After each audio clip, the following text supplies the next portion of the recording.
अपनी पत्नी, बच्चे, दोस्तों, सहकर्मियों, अपने रिश्तेदारों, अपने परिवार के सदस्यों के साथ अपने रिश्ते को सफल बनाने के लिए आपको यह जानने की जरूरत है कि उन्हें कैसे बनाए रखा जाए और उनका पालन पोषण कैसे किया जाए। आपको प्रत्येक रिश्ते को एक बैंक खाते के रूप में देखना होगा, जिसमें आप जमा करते हैं और निकासी करते हैं। लेकिन आपको पता है कि अगर निकासी अधिक हो जाती है तो खाता ओवरड्राफ्ट हो जाता है। तो यही हमारे रिश्तों के साथ भी होता है। तो अब बात करते हैं कि रिश्तों में जमा और निकासी क्या है। जब हम मुस्कुराते हुए, प्रशंसा करते हुए, समर्थन करते हुए, समायोजन करते हुए और दूसरे को समझकर स्नेह व्यक्त करते हैं तो इसे रिश्ते में जमा राशि समझा जाता है। और जब हम लोगों की आलोचना करके, दोष निकालकर, उपेक्षा करके, उनकी इच्छा के विरुद्ध जबरदस्ती करके नकारात्मक व्यवहार करते हैं तो यह निकासी होता है। कभी कभी निकासी आवश्यक होती है, जैसे उदाहरण के लिए माता पिता और बच्चों के बीच। माता पिता को गलती खोजने की जरूरत है, बच्चों को एक तरह से अच्छे व्यवहार करने पर जोर देने की जरूरत है और दूसरे तरीके से नहीं, लेकिन यह सुनिश्चित करने के लिए कि बच्चा सकारात्मक प्रतिक्रिया देता है। लगातार जमा होना चाहिए और यही लोग भूल जाते हैं। एक पिता जब देर से ऑफिस से घर लौटा तो बच्चे ने कहा, पिताजी आप अपने काम से कितना कमाते हैं? पिता ने कहा, तुम क्यों पूछते हो, ये तुम्हारे लिए क्या है? पापा प्लीज, मैं जानना चाहता हूँ। खैर यह लगभग 500 रुपये प्रति घंटा है। बच्चे ने कहा, सचमुच? पापा क्या आप मुझे 300 रुपया उधार दे सकते हैं? पिता ने कहा, क्या इसलिए तुम मुझसे पूछ रहे थे? तुम जाकर उस पैसे को उड़ा देना चाहते हो। अभी अपने कमरे में वापस जाओ। बच्चा चुपचाप अपने शयन कक्ष में चला गया। पिता फिर सोचने लगा, मेरे बेटे ने कभी ऐसा व्यवहार नहीं किया, शायद उसे पैसों की जरूरत थी। वह अंदर आया और बोला, बेटा मुझे लगता है कि मैंने तुम्हारे प्रति अपनी प्रतिक्रिया को जरूरत से ज्यादा कर दिया। ये रहे 300 रुपए जैसा तुमने मांगा था।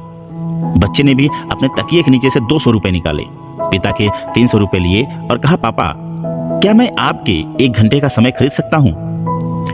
तभी पिता को एहसास हुआ कि वह अपने बच्चे के लिए समय नहीं निकाल पा रहा है। देखिए, किसी बेटे या बेटी को नहीं चाहिए कि उसके माता पिता 24 घंटे उनके साथ रहें। उन्हें हर दिन 15 मिनट की क्वालिटी टाइम चाहिए।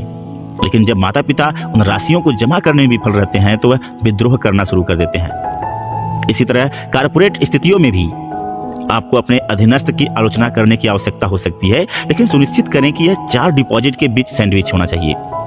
जिसका अर्थ है उनकी प्रशंसा करें, फिर उनका महत्वपूर्ण मूल्यांकन करें और फिर 2 सकारात्मक बातें उनके बारे में कहें। यह सुनिश्चित करें कि जो अधीनस्थ हैं इसे अच्छी तरह से समझें।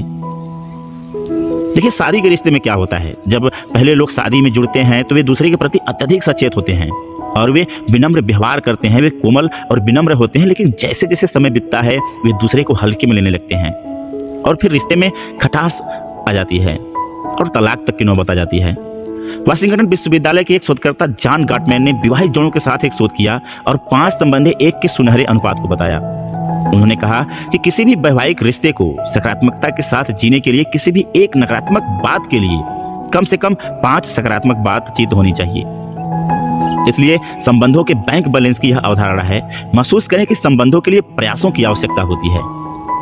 क्या आपको याद है कि आखिरी बार आपने अपने जीवन साथी की तारीफ कब की थी?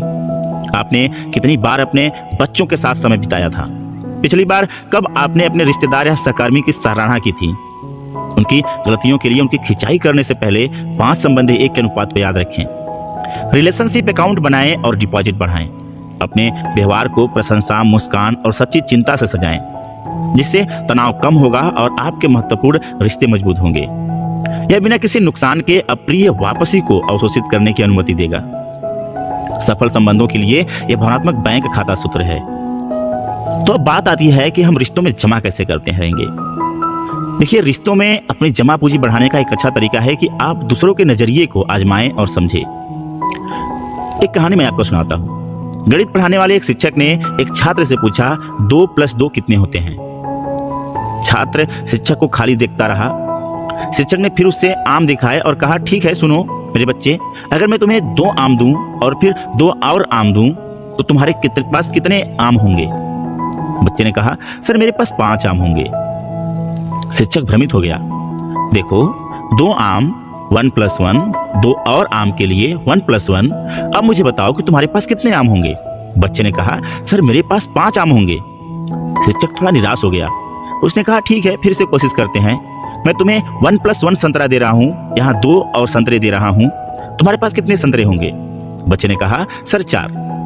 शिक्षक ने कहा, ठीक है, अब तुम्हें मिल गया, चलो फिर से कोशिश करते हैं। मैं तुम्हें 2 और आम देता हूँ और फिर दोबारा 2 और आम देता हूँ। बताओ तुम्हारे पास कितने आम हैं? बच्चे ने कहा, सर मेरे पास 5 आम हैं। शिक्षक उसके बाल नोचने के लिए तैयार था। मेरे बच्चे 5 कैसे आए? बच्चे ने कहा, सर मेरी माँ ने जब मुझे स्कूल भेजा था तो उन्होंने मुझे 1 आम दिया था जो मेरे बैग में था, तो आपके 4 और यहाँ 1 5 होंगे। अब बच्चे का अपना नजरिया था। शिक्षक इससे अनभिज्ञ थे और सोच रहे थे कि बच्चा गलत गणना कर रहा है। अक्सर हम दूसरों के बातचीत में यह गलती करते हैं। इसलिए मार्केटिंग में कहावत है, यदि आप जॉन स्मिथ को बेचना चाहते हैं जो जॉन स्मिथ खरीदते हैं, तो आपको जॉन स्मिथ की नज़र से दुनिया को देखना चाहिए। और जब हम उनकी नज़रिया समझ लेते हैं तो थोड़ा एडजस्ट करने की कोशिश करते हैं। हालांकि एंड्रयू कार्नेगी अमेरिकी बिजनेसमैन मैग्नेट ने कहा, लोगों के साथ व्यवहार करना सोने के लिए खुदाई करने जैसा है। आप बहुत सारी मिट्टी में आएंगे लेकिन आप सोने की तलाश जारी रखेंगे, मिट्टी की नहीं। उसी तरह लोगों में भी कमियां होंगी, उन्हें नजरअंदाज करें और अपने भीतर की अच्छाइयों पर ध्यान दें।